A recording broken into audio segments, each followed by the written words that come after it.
I think the starting point for conversations about development cooperation crises and changes of paradigm, et cetera, are sometimes a financing crisis, are identified as a financing crisis. And I think this would be a lost opportunity, because of course there's a financing crisis.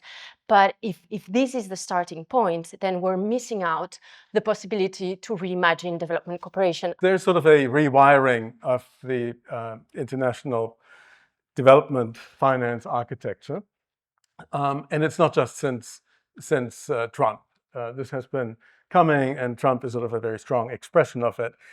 The first of those is the shift in the political driver of development cooperation. And it's a shift from something that was more explicitly solidarity-based to something that is more explicitly interest-based. The typical advanced economies, which have been providing a lot of support for development assistance, now they are cutting their budgets. And we have seen this in the United States, in the United Kingdom, and we are seeing it also in other very important sort of communities like Swedish, the Netherlands. They're shrinking their aid budgets.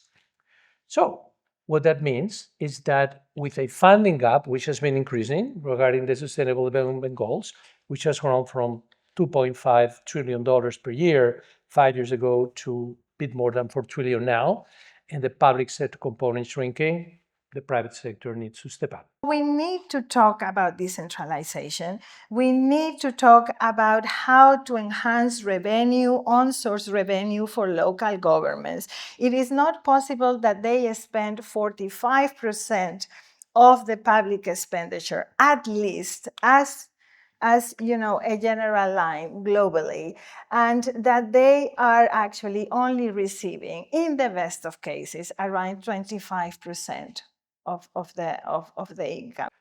Each time we are trying to work with the private sector, especially on the financial side.